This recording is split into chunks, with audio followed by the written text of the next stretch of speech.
Hər vaxtınız xeyir əziz dostlar. Bugün biz sizlərlə 3 iyun 2023-cü il tarixində keçirilən blok imtahanında informatika fənnindən istifadə olunan test tapşırıqlarının izahını verəcəyik. Keçək ilk sualımıza. Deyir, N saylı məktəbin ev təhsili alan şagirdlərinin verilənə bazat cədvəllərinə əsasən hansı sinifdə ən çox ev təhsili alan şagird var, bunu tapmalıyıq. Əla, baxaq. Məmmədli 5 sinif kodunda təhsil alır. Ona görə 5 sinif koduna 1 yazıram. Səlimova 3-də təhsil alır, 3-ə 1 yazıram. Əliyev 8-də, 8-də də 1 eyni qayda ilə. Cəlalov 3-də təhsil alır. Həsənova 6-da təhsil alır. Ona da 1 yazıram analoji qayda ilə. Kərimli 5-də təhsil alır. Yəni 5-də təhsil alır deyə bura 1 yazmamız kifayətdir. Əliyeva 3-də, Salihov isə 8-də. Əliyeva 3-də, Salihov da 8-də. Aslanov da 2-ci sinif kodunda təhsil alır. Baxıram buradan, ən çox ev təhsili alan sinifin kodu 3-dür. Əla. Deməli, 3 olan sinifdə 8 deyildi ki, sinif kodu 3-dür və burada 3 nəfər təhsil alır. Deməli, cavabımız D bəndi oldu. Bizdən də elə bunu istəyirdi. Keçək ikinci sualımıza. Deyir, A dəyişəni verilir və özündə siyahı saxlayır. Deyir, həmin siyahıda olan təkrarlanan elementləri silən proqram verilir. Əla. Proqramın hansı fraqmenti buraxılıb? Baxıram, A siyahım var, bir dənə T boş siyahı var. Sonda T-yə verilən qiymət A-ya mənimsədilir və həmin A çıxışa verir. Deməli, bizim burada dövrümüzdə icra olunan şey T-nin üzərində olur ki, həmin T-nin olan qiyməti A-ya verilir və A çıxışa verir. Əla. Buradan baxıram ki, 3-cü sətirdə yazılıb ki, A dəyişəni, yəni siyahısının içərisində gəzirəm. Orada hər bir elementim X ilə işarə olunur. Əla. Burada baxıram variantlardan nə olmalıdır? T.count X, yəni T-nin içində həmin X-in sayı 0-a bərabərdirsə, T-yə həmin X-i, yəni iterasiya olunan elementi, obyektin elementini əlavə edirik. Bu da bizim D bəndimizdədir. Doğru cavab D bəndi. Üçüncü sualda deyir, Python dilində yazılmış proqramın nəticəsini müəyyən edin. Ümumiyyətlə, bir qayda olaraq alt proqram olan bir məsələ gördümsə, tez return-dən olan hissəni kəsib atıram. Bizim kodumuz buradan başlayır. Yəni, birinci sətir buranı biz fərz edirik. A 289-dan böyükdür, daha doğrusu 289-a bərabərdir. Nə qədər ki, A 9-dan böyükdür, ədədimizə ədəd funksiyasının içərisinə atılan, alt proqramın içərisinə atılan dəyişəninin nəticəsini mənimsədirik. Və dövr bitdikdən sonra isə A-nı çıxışa veririk. Görək bizim bu ədəd alt proqramımız nə iş görür? İçərisinə bir X gəlir və S hər dəfə 0 olur. Əla. Nə qədər ki, X 0-dan böyükdür, bir son rəqəmin götürdü, son rəqəmin cəmləyir və son rəqəmin ədəddən kəsib atır. Sonda isə həmin S-i, yəni cəmlədiyi rəqəmləri çıxışa verir. Əla. Deməli, ədədimiz nə qədər ki, 289, yəni 289A ədədimiz, nə qədər ki, 9-dan böyükdür, bu əməliyyatlar icra olunacaq. Əla. Birinci etapımızda 289-un rəqəmləri cəmi neçə olacaq? 17 o da ki, 19. Gələn dəfə 19 böyükdürmü 9 şərti ödədiyindən 19 girəcək funksiyanın içinə və nəticə olaraq cavab 10 olaraq qayıdacaq. Üçüncü dəfə yenə şərt ödənilir, while-in şərti ödənilir. Bu dəfə isə 1 ilə 0-ın cəmi cavab 1 olacaq.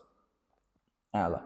Deməli, cavabımız sonda 9-dan böyük deyil deyə şərt ödəmir və print A olunur. Ona görə cavabımız A bəndi olur. Keçək 4-cü sualımıza. Deyir, informasiya tutumu 1,94 MB olan boş diskə. Fərz eləyək ki, bizim boş bir diskimiz var və ümumi informasiya tutumu 1,94 MB və boş. Bir ədəd 0,5 MB-lıq mətin faylı. Mətin faylı var. 0,5 MB. 512 kilobaytlıq şəkil faylı. Bu da şəkil faylı. 512 kilobaytın özü 0,5 MB olduğundan bunu da belə işarə edirik. Və 0,44 MB-lıq səs faylı yazıldı. Səs faylı isə 0,44 MB-lıqdır. Deyir, diskdə neçə kilobayt boş yer qaldı? Diski bu qədərin doldurublar. Nə qədərsə boş qalıb ona baxacaq. Bunun ümumisi 1,44 MB-dır. Diskin ümumi ölçüsü 1,94 megabaytdır. 1,44'ünü doldurdularsa qaldı 0,5 megabayt, yəni 512 kilobayt. Bizdə nəticə olaraq 512-ni istəyir, yəni kilobaytla olan ifadəni istəyir. Cavabımız Y bəndi olur. 5-ci sualımıza baxaq. HTML kodunun icrası nəticəsində yaradılacaq siyahı neçə sətirdən ibarət olacaq? Əla. Deməli, bizim bir kodumuzda ordered list, yəni bir dənə siyahımız var və nizamlanmış siyahıdır. Onun 3 elementi var. Deməli, sətirlərin sayı olacaq 3 dənə. 6-cı sualımıza baxaq. Uyğunluğu müəyyən edin. Diskretliyi, müəyyənliyi, nəticəliyi, xassələrin izahı da buradadır. Algoritmin hər bir addımı bütün icraçılar tərəfindən üçün müxtəlif olmalıdır. Bu kütləvilik xassəsinin əksidir. Algoritmin ayrı-ayrı sadə addımlardan ibarət olmağı diskretlikdir, yəni 1-ə düşür B bəndi.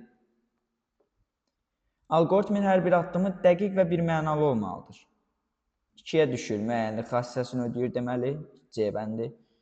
Algoritm eyni növ məsələlərin hamısı üçün tətbiq olunandır və yaxud olunmalıdır. Bu kütləvilik xassəsinin tərifidir. Burada kütləvilik olsaydı seçərdik. Algoritm sonlu sayda addımlardan sonra bitməlidir. Bəli, bu da nəticəliyə aid. Yəni oldu 1B, 2C, 3Y. Yəni cavabımız D bəndi. Baxaq 7-ci sualımıza. Deyir, algoritmin fraqmentinin icrasından sonra X və Y dəyişənlərinin qiymətlərini təyin edin. X-imiz 5-dir, Y-imiz də 10-dur. İlkin qiymətlər bunlardır.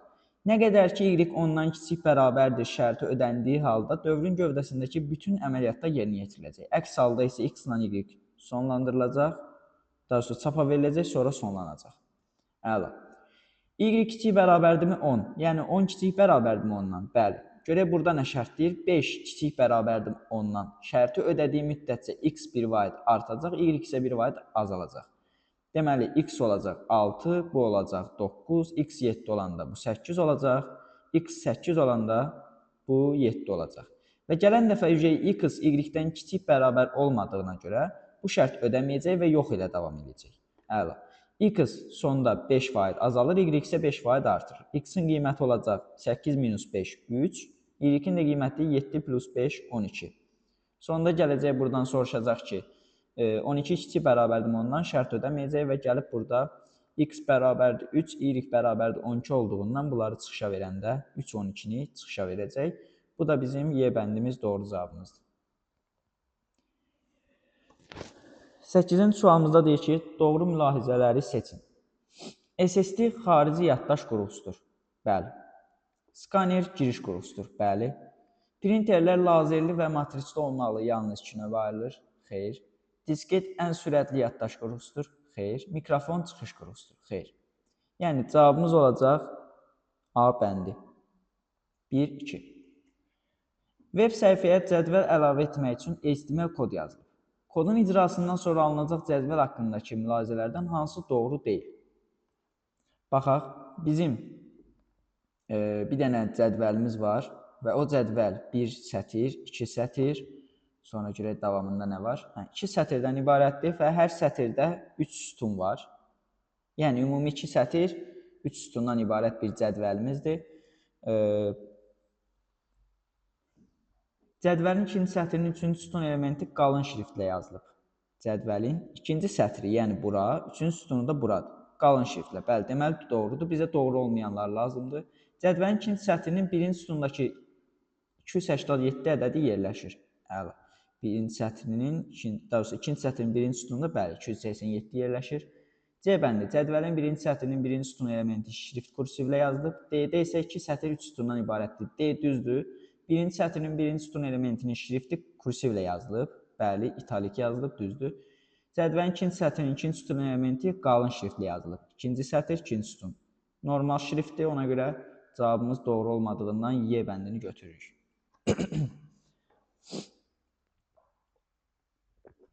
Keçək 10-cu sualımıza. Məlumat ASCII sistemi ilə kodlaşdırılmışdır.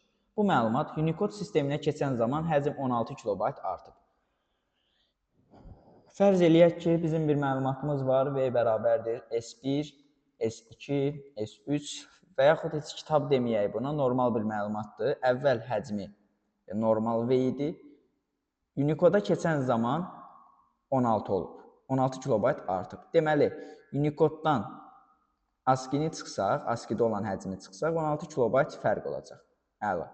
Deməli, V-miz bərabərdir 16 kilobayt olub ki, məlumat neçə simvoldan ibarətdir deyirsə, V olanda 16 kilobayt olub və bu zaman ASCII standartından istifadə olunub deyə, fərz edək ki, simvolların sayını vursaq, bir simvolun həcmi ASCII-də olduğuna görə 1 bayt bərabərdir 16 kilobayt, yəni 2 üstü 4 vur 2 üstü 10 bayt. S də bərabərdir 2 üstü 14 simvol olmuş olur. Yəni, cavabımız B bəndi. 11-ci sualımıza baxaq. Deyir, Python dilində yazılmış proqramın nəticəsini və təyinatını müəyyən edin. İlk baxan kimi gördüm ki, bu F-kild algoritminin kodlaşdırılmış halıdır. Yəni, bir dənə A-mız var, bir dənə B-miz var. Bu A-ya A-la B-yə əsasən əbobu tapır. Yəni, F-kild algoritminə istifadə edərək əbobu tapır. Burada F-kild algoritminin tərifini desək,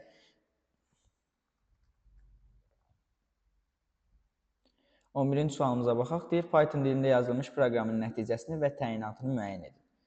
2 ədədimiz var və müəyyən bir dövr əsasında o ədədlər dəyişir. Dövrün gövdəsinə baxdıqda və şərtinə baxdıqda görürəm ki, o ədədlər F-kild algoritmi əsasında dəyişir. F-kild algoritmi də əbobu tapmaq üçün bizə əsas kömək olurdu. F-kild algoritmini tərif versək, ədədlər nə qədər ki, bir-birindən fərqlidir, böyükdən kiçiyi çıxıram, böyüyün yerinə yazıram. Və bu ardıcıllıq ədədlər bir-birindən bərabər olana qədər davam edəcək. Bərabər olduğu halda proses dayanır və alınmış son qiymətlərin özü əbobumuz olur. Baxaq, deməli, bu kodumuz 720 ilə 150 ədədinin əbobunu göstərir. O da C bəndindədir. Yəni, üzr istəyirəm, C bəndində, yəni 30 ədədlərin əbobunu tapır. 12 deyir, hardware sözü Sezar üsulu ilə şifrələnib K bərabərdə 6, yəni addımı 6 olub. Verilmiş simvollar yığınından hansı hardware sözünün şifrəsidir? Addım 6-dır, H hərfi ilə başlayır. H hərfindən 6 addım sağa. 1, 2, 3, 4, 5, 6. Deməli, ilk hərfimiz N hərfidir. Variantlara baxıram, biraz tez həll eləmək üçün N hərfi olmayanları atıram. Və sonuna baxıram, B, S, Y qaldı deyə. Sonuna baxıram ki, ikisi K-dır, digəri J-dir. Deməli, fərqli olan variant var deyə bizim daha tez tapmaq ehtimalımız artır.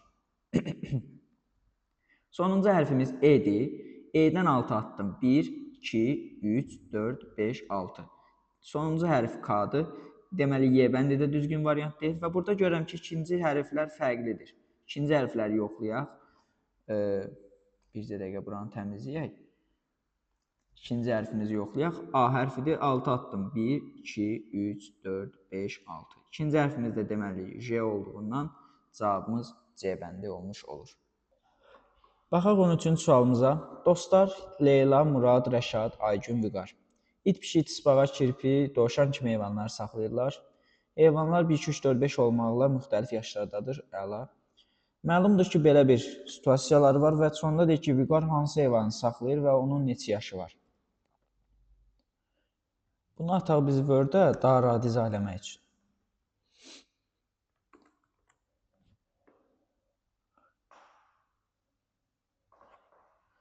Aha, deyir dostlar Leyla, Murad, Rəşad, Aygün, Vüqar. Leyla, Murad, Rəşad, Aygün, Vüqar. Neynirlər görək? İt, pişik, tısbağa və dovşan kimi heyvanlar saxlayırlar. Hələ, bizə dəqiqə. İt, pişik, tısbağa, dovşan və kirpi saxlayır. Eynisini burada yaşları üçün də çəkək. Leyla, Murad, Rəşad, Aygün, Vüqar və itin, pişiyin, yəni heyvanların ümumiyyətlə yaşların göstərmək üçün də ayrı bir cədvəldən istifadə edirik. 1, 2, 3, 4, 5 yaşlıdırlar. 1, 2, 3, 4, 5. Əla. Deyir, dostların hər biri bu heyvanlardan yalnız birini saxlayır, aydın məsələdir. Heyvanların içində yaşı ən az olan Rəşadın heyvanıdır. Rəşadın heyvanının 1 yaşı var. Yəni deməli digərlərinin 1 yaşı yoxdur və eyni ilə Rəşadın heyvanının 2, 3, 4, 5 yaşı yoxdur. Əla. Rəşadın heyvanı pişik deyil. Rəşadınki pişik deyil. Aygünün saxladığı kirpidir və 2 yaşındadır. Aygün burada kirpi saxlayır və deməli digərləri kirpi saxlamır. Çünki deyir hər biri yalnız birini saxlayır və Aygün digər heyvanları da saxlamır. Eyni ilə Aygünün heyvanının 2 yaşı var. Əla. Deməli digərlərinin heyvanının 2 yaşı yoxdur. Sonra deyir Murad itinə doğulan gündən bu yana 4 ildir ki, qulluq edir. Deməli 4 yaşı var və iti var Muradın. Deməli digərlərininki it deyil və Muradın başqa bir heyvanı yoxdur. Və Muradın heyvanının 4 yaşı var. Eyni ilə belə klikləyirik. Yaşı ən çox olan heyvan Leylanındır və Dovşanın 3 yaşı var. Dovşanın 3 yaşı varsa, deməli Leyla 5 yaşlı heyvan saxlayır və eyni ilə həmin heyvan dovşan deyil. Deməli Leylanın heyvanının 5 yaşı var. Əla. Deməli Vüqara qalır 3 yaşlı heyvan və dovşandır. Deməli Vüqar dovşan saxlayır və həmin heyvan da 3 yaşındadır. Yəni cavabımız B bəndi. Cavabımız B bəndi. Keçək 14-cü sualımıza. Deyir Python dilində yazılmış proqramın nəticəsini müəyyən edin. N'imiz 2-dir, N'imiz 6, K'mız 9. N plus N əgər kiçikdirsə 9-dan bu fraqmenti, əks halda isə bu fraqmenti icra edəcəyik. 2 plus 6, 8 kiçikdirmi 9-dan? Bəli. If'in şərti icra olunduğundan if'in indentasiyasına uyğun olan əməliyyatı icra edəcəyik. Yəni K böl N minus M. N minus M 4 eləyir. K-nı da 4-ə böləndə, yəni 9-u 4-ə bölüb tam hissəsini tapanda və çıxış eləyəndə cavabımız olur 2. 15-ci sualımıza baxaq. Deyir, N vurulsun 1024, yəni 2 üstü 10. Nöqtədən ibarət olan qrafik təsvirin informasiya həcmi 384 kilobaytdır. Yəni 3 vurulsun 2 üstü 7 kilobayt, yəni 2 üstü 10-a da vuranda bayt edir. Əla. Qrafik təsvirin 8 rəngçalarına malik olduğunu bilərək N-i tapın. Bir rəngçalarımız 8 bit, daha doğrusu ümumi 8 rəngçaları olduğundan bir rəngçalarımız 3 bitlə kodlaşdırılır. Buraya yazıram 3 və sol tərəf bit olduğundan sağ tərəfi də bit olmaq üçün 2 üstü 3-ə vururam. N-i tapmaq üçün burada 2 üstü 10'lar və 2 üstü, daha doğrusu 3'lərin özü ixtisar olur. N bərabər də olur 2 üstü 10. Deməli, bizim N'imiz oldu 2 üstü 10, yəni 1024, yəni C bəndi. 16-cı sual. Elektron cədvəldə G5 xanasına yazılmış düsturu D5-ə köçürdükdə hansı düstur alınır? Baxırıq ki, A, B, C, D, Y, F, G. Əlifba sırası ilə düzəndə G-dən D-yə getmək üçün 1, 2, 3 addım geriyə gedirik. Deməli, burada dollar B, dollar 3 mütləq istinad olduğundan heç biri dəyişməyəcək. Üstəgəl, D dollar 4 qarışıq olduğundan bunun D hissəsi dəyişəcək. Yəni, G-dən D-yə 3 vahid etsə, D-dən də arxaya 3 vahid, yəni C, B, A olacaq. A dollar 4. Üstəgəl, yenə dollar Y, sətir hissələri, bəli, sətir hissələri olacaq. A dollar 4. Üstəgəl, dollar Y5 sətir hissələri dəyişmədiyindən burada Y5 olaraq qalacaq. Üstəgəl 8 də yerində qalır. Yəni olur dollar B dollar 3, A dollar 4, dollar Y5 plus 8. Yəni cavabımız olur Y bəndi. Keçək 17-ci sualımıza. Deyir, Python dilində verilmiş proqram aşağıdakı dəyişənlər cütünün A5 şəklinə daxil edilməsi nəticəsində 10 dəfə icra edilərsə, nəticə olaraq neçə dəfə ekrana hər sözü çap edilir? 10 dəfə icra olunursa, yəni burada cütlüklərin sayı da 10-dur, saysaq görərik. A verilir, B verilir və 10-dan böyük olmalıdır. Eyni zamanda, daha doğrusu və ya B 14-dən böyük olmalıdır. Baxıram, burada hansı cütlüklərin ya A'sı 10-dan böyük olsun, ya da B'si 14-dən böyük olsun. Bu yox deyəcək, bu yox deyəcək, bu yox deyəcək. Bu 10-dan böyükdür deyə okeydir, 14-dən böyükdür deyə okeydir, bu yox deyəcək. Burada 17 14-dən böyükdür, okey deyəcək. Bu da eyni ilə, bu da eyni ilə, bu da eyni ilə. Əla. 1, 2, 3, 4, 5, 6. Yəni cavabımız Y bəndi. 18. Elektron cədvəldən fraqment verilib. D1 xanasındakı düsturu D2 xanasına köçürəndən sonra D3-də alınan qiymət neçə olar? Biz D1-i tapırıq və D2-yə də köçürdükdə D2-ni tapırıq, sonra D3-də onların cəmini çıxışa veririk. D1-imiz B1 plus C3, yəni 3 üstəgəl 2 plus 3 eləyəcək 8. D2-miz olacaq B2 üstəgəl C dollar 3 üstəgəl 3. D2-miz 1, C3-ümüz 2 üstəgəl 3 bərabərdir 6. Bunların cəmi eləyir 14, yəni cavabımız olur D bəndi. Ötürülmə sürəti 232 bit böl saniyə olan şəbəkə ilə həcmi bu olan faylı neçə saniyə ötürmək olar? Əla. Deməli, bu hissə gigabaytdır deyə biz bunu bitə çevirməliyik. Bir qayda olaraq çevirə bilərik, amma daha rahat olsun deyə sizə də bir üsul kimi deyim. Bit, bayt, kilobayt, megabayt, gigabayt və terabayt kimi düzürük və terabaytdan, daha doğrusu gigabaytdan bitə keçmək üçün 210, 220, 230-a və 230 üstəgəl 233-ə vururuq. Yəni 16 204-dür, vururam 233-ə, olur 237 bit. Yəni bizim bu faylımız 16 GB olan faylımız 237 bitdən ibarətdir. Onu da 232-yə bölərək 1 saniyədə nə qədər ötürülür? Daha doğrusu 1 saniyədə 232 bit məlumat ötürülürsə, 232-yə bölərək neçə saniyəyə ötürüldüyünü tapırıq. Böldüm və cavabım olur 32. Yəni A bəndi.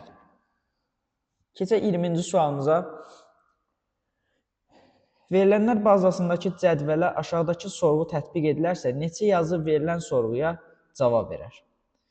Baxıram, görürəm ki, buradakı buna aiddir və başqa rənglə ifadə edək. Buradakı sarı olan buna aiddir. Digərini də qırmızı ilə ifadə edək. Buradakı bu mötərizə isə buna aiddir. İndi baxıram sarı mötərizənin içərisinə. Sonu ID ilə bitən ad hansılardır? 1, bir də 5. Düzdür? Və eyni zamanda soyadı Əhmədov ilə başlayan. Baxaq, 3 və 5. 3, 5. Və or yazırıq bura. Yaşı 30-dan böyük olan hansılardır? 3 və 5 və ya maaşı 500-dən kiçik olanlar. 2, 3, bitdi. 2, 3. Ordur bu da. Əla. Bunun ən hissəsini tapıb, bunun doğru hissəsini tapıb, sonra ümumi orunu tapacaq. Əndə olacaq 1, 5, üzr istəyirəm, sadəcə olaraq 5. Oru olacaq, içəridəki or olacaq 2, 3, 5. Ümumi or olacaq 2, 3, 5. Yəni yazıların sayı olacaq 3 dənə. Yəni cavabımız C bəndi.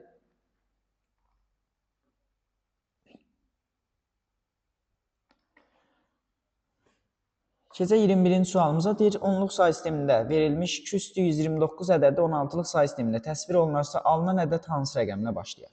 229-u ümumiyyətlə onluq say sistemində verilmiş hər hansı bir ifadəni istənilən say sisteminə keçirirsə, həmin say sistemini qüvvət şəklində ifadə etməliyik verilmiş ifadəni.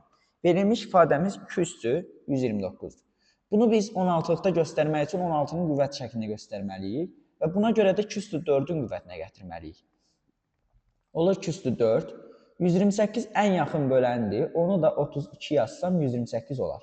Və 129 olmaq üçün isə əlbəttə ki 2/1-ə də vururuq, ümumi olur 129. 2/1 vurulsun 16/32. Ədədimiz 32 ən böyük qüvvət olduğundan 33 rəqəmlidir. Bunun ilk rəqəmi 2-dir və digər 32 rəqəmi isə 0-dır. Bizə də deyir, alınan ədəd hansı rəqəmlə başlayar? 2 rəqəmi ilə başlayar. Cavabımız olur A bəndi. 22-ci sualımıza baxaq. Deyir, mətn redaktorunda yazılan formatlaşdırma sözündə kursorun işarəsi L hərfindən dərhal sonra dayanır. Əla. Baxaq. Bunu köçürdək bura. Formatlaşdırma.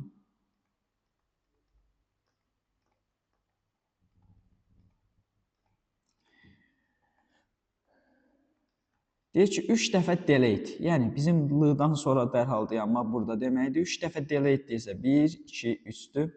5 dəfə backspace, yəni arxaya silmək, sola silmək, 3, 4, 5 olur. Yəni ümumi nəticəyə baxaq. F, O, I, R, M, A sözümüz qalır və deyir düymələri bastır, okey. Alınmış söz seçilərək U düyməsi çıxıldadılır. Bu underline işarəsidir və yəni altına xətt çəkək deməkdir. Bu alınmış söz görək variantlarda cavabımız olur D bəndi. Keçək 23-cü sualımıza. Deyir, elektron cədvəldən fraqment verilmişdir. A1 xanasına hansı ədəd yazılmalıdır ki, hesablamaların icrasından sonra A2, C2 diapazonunda alınmış qiymətlərə görə qurulmuş diaqram aşağıda kimi olsun? Əla. Burası sadəcə olaraq bir A yazaq. B1 plus C1 4, üstə gəl C1 3-dür. Onun da üstünü 3 gələndə eləyir 10. A1 oldu, A2 oldu 10. B1 vurulsun C1 plus B1, yəni 4 üstə gəl 3, çıx 2, eləcə 5, vurulsun 4-ə 20. Əla. A1 plus B1, yəni A üstə gəl B1 4, çıx C1 3, elədi plus 1. Bunu da 2-yə vuranda 2A üstə gəl 2, minus 2. Bərabər də olur 2A. Deyir A2, C2 diapazonu, yəni bura. A2, C2, 10, 20, 2A. Bu, bundan kiçik olduğuna görə və eyni zamanda 2 qat kiçik olduğuna görə deməli, ya 2A-la 10-umuz burada 25% təşkil edir, 20 isə 50% təşkil edir. Əla. Deməli, 2A bərabərdir 10, A bərabərdir 5. Yəni, A1 xanasına 5 qiyməti tam ədəd yazılmalıdır. Cavabımız olur 5. 24-cü sualımıza baxaq. Deyir, Python dilində yazılmış proqramın nəticəsini müəyyən edin. Bir dənə A-mız var, 0-la təyin olunub. For i in range 3-dən başlayır 8-ə qədər, yəni 7-yə kimi qiymətlər alır. Və bu iterasiyalarımız, yəni 3, 4, 5, 6, 7-yə uyğun müəyyən bir əmrlər aparılır və A-da toplanılır. Okay. Sonra A-nı çıxışa verir. Baxaq, hər bir iterasiyanın faiz 5-in, yəni 5-ə bölünməsindən alınan qalığı və tam hissəni toplayır. 3-ü bölür 5-ə, qalıq 3, tam hissə 0. 4 deyini ilə 5-də qalıq 0, tam hissə 1, 6-da qalıq 1, tam hissə 1, 7-də də 1 üstə gəl 2, daha doğrusu 2 üstə gəl 1, qalıq 2 olur, tam hissə 1 olur. Bunları toplayır, 7 üstə gəl 10, o da 3, 13. Sonda da A-nı çıxışa verəndə 13-ü çıxışa verir, cavabımız olur 13. 25-ci sualımıza baxaq. Cədvəldə faylların adları və informasiya həcmləri verilir. Bu faylların 4 kilobaytlıq klasterə malik diskdə yerləşdiyini nəzərə alaraq, bütün səs fayllarının diskdəki informasiya həcmlərinin cəminin neçə kilobayt olduğunu hesablayın. Əla. Bütün səs fayllar deyir deyə biz səsləri qeyd edək. MP3, WAV, bu qrafikdir, bunu götürmürük. Və bir də var burada MIDI. 33-ün özü ümumi olaraq 4 kilobayt olduğundan, biri 4 kilobaytdır, minimum 36 kilobayt yer tutacaq. WAV olan, yəni aydın.wav olan 37 olduğundan yer tutacaq 40 kilobayt. MIDI isə 49 kilobayt olduğundan yer tutacaq bizim üçün 48-dən 52 kilobayt. Və bunların üçünün cəmini istəyir ki, yaddaşda diskdə nə qədər yer tutur? 43 üstə gəl 36 üstə gəl 52, 76 plus 52 cavabımız 128 kilobayt olmuş olur. 26-cı sual. Adi, yəni yönəldilməmiş qraf olduğunu nəzərə alsaq, qonşuluq matrisinə əsasən x1 plus x2 plus x3 plus x4 plus x5 ifadəsinin cəmini hesablayın. Əla. x1-in yerinə nə dayanıb? A2-dən A1-ə yol varmı? A1-dən A2-yə yol varsa, deməli A2-dən də A1-ə yol var. Yəni, cavabımız olur 1. X2-də A1-dən A4-dədir. Baxaq, yoxdur. Deməli, A4-dən də A1-ə yoxdur. Çünki adi qrafdır, 0 olur. X3. X3-də A3-dən A4-dədir. Baxaq, A3-dən A4-ə yol var. Deməli, A4-dən də A3-ə yol olduğundan X3 olur 1. X4-ümüz A1-dən A6-ya 0, A6-dan da A1-ə deməli 0 olacaq. X5 də eyni ilə A6-dan A4-dədirsə, A4-dən A6-ya 1-dir. A6-dan da A4-ə 1 olacaq deməli. Ümumi nəticəmiz bunların cəmi, cavabımız olur 3. 26-cı sualda cavab 3. 27-ci sual deyir, uyğunluğu müəyyən edin. CorelDRAW və Disclinap. Tətbiqi proqramdır CorelDRAW, bəli. A bəndi bura uyğundur. Raster qrafik redaktordurmu? Xeyr. Vektordur. Xidməti proqramdırmı? Xeyr, hələ ki bizə lazım deyil. Vektor qrafik redaktordurmu? Bəli, D oldu. Disclinap da xidməti proqram olduğundan bura götürürük. Yəni cavabımız olur 1A, D, 2, C. 28-ci sualda deyir ki, diskriminantın qiymətindən asılı olaraq kvadrat tənliyin həll algoritminin blok sxemini qurun. Bunu biz eyni ilə ataq Word-də izah eləyək. Bizə ilk öncə lazımdır kvadrat tənliyin hədləri. Yəni A, B, C əmsallar. A, B və C. Və diskriminantın tapılması üçün bir D dəyişəni götürürəm. B kvadrat minus 4AC ifadəsinin nəticəsini mənimsədirəm bura. Və deyirəm ki, D sıfırdan böyük bərabərdirmi? Əgər elədirsə, başqa bir şey eləyəcəm. Elə deyilsə, sadəcə olaraq çıxışa verirəm ki, həqiqi kökü yoxdur. Həqiqi kökü yoxdur. Əgər diskriminant sıfırdan böyük bərabərdirsə, soruşuram ki, diskriminant sıfıra bərabərdirmi? D bərabərdirmi sıfıra? Desə hə, onda deyərəm ki, x1 bərabərdir mənfi B bölünsün 2A. Eyni ilə x1. Eyni ilə burada x2 də x1-ə bərabər olduğundan sadəcə olaraq x2 bərabərdir x1 yazıb x1-dəki qiyməti x2-yə verirəm. Yəqin ki, fikrimi izah edə bildim. Yox, əgər D sıfıra bərabər deyilsə, onda normal bir qayda olaraq x1 bərabərdir mənfi B plus kök altında D, daha doğrusu kiçik D, bölünsün 2A, x2 də bərabərdir eyni şeyin mənfi D, yəni mənfi kök altında D yazacağım görəcək. x2 bərabər mənfi B minus kök altında D, bölünsün 2A kimi tapıb mənimsədirik. Alınan qiymətləri də burada birləşdikdən sonra çıxışa verir. x1, x2-ni çıxışa verirəm və sonra bu hissə bir şərtana blokundan çıxıb deyə bunları birləşdiririk, sonra sonlandırırıq. Bu olur ümumi 28-ci sualın həlli. Biraz sərgəli söz ola bilər. Ümumi həll belədir, bu şəkildədir. Keçək digər sualımıza, 29-cu sual. Klaviaturadan daxil edilmiş en böyükdür bir şərtini ödəyən natural ədədin sadə olub olmadığını yoxlayan proqramı Python dilində yazın. Əla. Keçək 29-cu sualımızın həllinə. Deyir, klaviaturadan daxil edilmiş en böyükdür bir şərtini ödəyən natural ədədin sadə olub olmamasını yoxlayan proqramı Python dilində yazın. Əla. İlk öncə Python açaq. Ədədimizi daxil edirik, çünki klaviaturadan daxil edilmiş en natural ədəd deyir və ədəd nə vaxt sadə olur? 1-dən başlayırıq, həmin ədədə kimi götürürük. Ədəd yalnız 1-ə və özünə bölünürsə, ədəd sadədir. Əlavə bir natural böləni qarşımıza çıxdığı halda biz onu sadə hesab edə bilmərik. Əla. Deməli, biz natural bölənlərini saymaq üçün bir counter adlı dəyişən götürürük və ona 0-ı mənimsədirik. 1-dən başlayıb həmin ədədə kimi dövr edirəm. For i in range 1-dən başlayır n plus 1-ə qədər, yəni n-ə kimi dövr edirəm.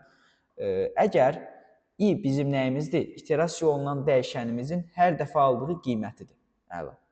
1-dən başlayır, n plus 1-ə qədər dövr edir. 1, 2, 3, 4 və s. və ilə axır n-ə kimi bütün qiymətləri i ardıcıllıqla alır. Əla. N faiz i, yəni hər bir ardıcıllıqda əgər ədədimiz i-yə qalıqsız bölünürsə, deməli o natural bölənidir. Həmin i, n-in natural böləni hesab olunur. Natural böləni olduğu halda counturu bir vahid artırırıq. Yəni, natural bölənlərin sayını tapır. Bu dövrümüz ədədin özünə çatana kimi dövr eləyəcək və beləliklə o vaxta qədər counter formalaşacaq. Yəni, natural bölənlərin sayı o vaxta qədər formalaşıb counter dəyişənində saxlanılacaq. Əgər counter, yəni natural bölənlərin sayı 2-yə bərabərdirsə, onda biz deyərik ki, bu ədədimiz print, ədədimiz sadədir. Əks halda deməli ədədimiz sadə deyil. Print ədəd sadə deyil.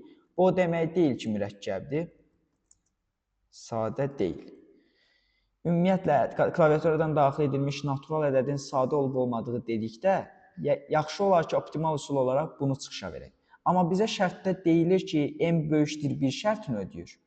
Aydındır? N böyükdür 1-dirsə, bu sadə deyilsə mütləq ki, mürəkkəbdir. Yəni, onda da sadə deyil və yaxud mürəkkəbdir işarəsini, sözünü çıxışa verə bilərik. Sualımızın həlli bundan ibarətdir. Daha optimal olsun deyə biz bunu 2-dən başladıb n böl 2-yə kimi, yəni n-in 2-yə bölməsindən alınan tam hissəyə kimi davam edərik və counter 0-a bərabərdirsə sadədir deyərik. Çünki ədəd yarısından sonra ədədin bölündüyü bir ədəd olmur. Yəni, məsələn, 8-in natural bölünənləri 1, 2, 4, 8-dir. Və yarısına qədər gəldik, yarısından sonra həmin ədədə qədər özünün bölündüyü bir ədəd yoxdur. Yəni, 8 nə 5-ə, nə 6-ya, nə 7-yə bölünmür. Yalnız özünə bölünür. Biz də özünə kimi getmirik, yarısından sonraya qədər gedirik. Ki, kifayət eləsin. Proqramı çalışdıraq. Məsələn, 23 daxil etsək sadədir deyəcək, 24 daxil etsək sadə deyil, 25 daxil etsək sadə deyil və s. və ilə axır. Bu demək ki, proqramımız düzgün işləyir. Keçək digər sualımızda A1 dəyişəni verilir və siyahı saxlayır özündə. Bu siyahının elementlərinin ilk və son rəqəmlərinin cəminin ikimisini hesablayır. Siyahımızı ilk öncə köçürdək bura. A bərabərdir 351, 648, 776, 6 və 918 siyahısı özündə saxlayır. Burada deyir ki, siyahının elementlərinin ilk və son rəqəmlərinin cəmi. Deməli, biz elementlərinə müraciət eləyə bilməliyik ki, onun ilk və son rəqəmlərinin cəmini hesablaya bilək. Və həmin cəmin iki mislini hesablayıb çapa verək. İlk və son rəqəmlərinin cəmini iki mislini hesablayıb çapa verməliyik. Okey.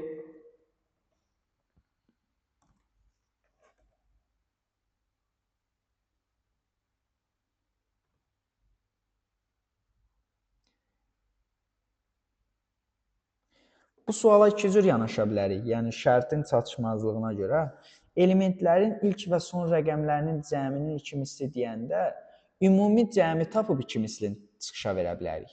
Və yaxud, iki cür yanaşma olar da, və yaxud hər bir elementin ilk və son rəqəmlərin cəmin tapdıqca ikiyə vurub çıxışa verə bilərik. Yəni, bu sual biraz müəmmalıdır, iki cür yanaşılmalıdır bu suala. Biz ümumini tapıb ikiyə vurmaq rahat olduğuna görə yaxşı olar ki, birinci üsulumuzu deyək, yəni hər dəfə tapdıq ilk və son rəqəmlərin cəmin, ikiyə vuraq çıxışa verək və digərlərində o şəkildə davam edək. For number in A. A-nın içində gəzirik və hər dəfə number A dəyişəninin, yəni siyahısının içərisindəki elementlər götürür. Hər dəfə number, məsələn, ilk olsun bərabərdir, number dəyişəninin ona bölünməsindən alınan qalıq. Bu olsun onun son rəqəmi. İlk rəqəmi isə number'ın ona bölünməsindən alınan, daha doğrusu üzr istəyirəm, 100-ə bölünməsindən alınan tam hissə. Və bunları biz toplayırıq, result bərabərdir, ilk plus son yazıram və həmin resultın iki mislini çıxışa veririm. 2 vurulsun result. Belə də yaza bilərik dediyim kimi. Və yaxud ümumi cəmi tapırıq, bir C dəyişəni götürürük, bunu ilk öncə çalışdıraq. 8, 3 üstəgəl 1, 4 vurdu 2-yə, 6 üstəgəl 8, 14 vurdu 2-yə, 7 üstəgəl 6 vurdu 2-yə, okey, 9 üstəgəl 7, 17 vurdu 2-yə, əla. Və yaxud bir C dəyişəni götürürəm cəm üçün, hər dəfə ilk və son rəqəmi tapdıqca C bərabərdir, C plus ilk plus son eləyirik. Sonda print eləyirəm, hələ ki C-ni baxaq.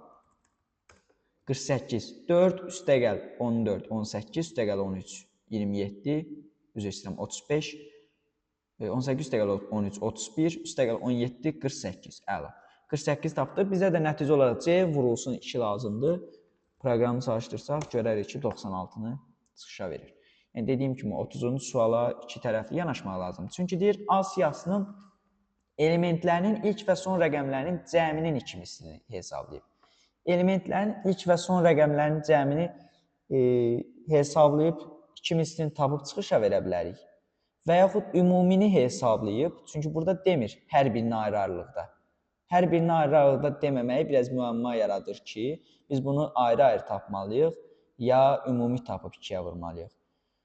Hər bir halda məncə dediyim doğru olacaq. Ümumi bugünkü mövzumuzun izahı bu qədərdir. Ümid edirəm, suallarda fikrimi izah edə bilmişəm. Sağ olun, salamat qalın.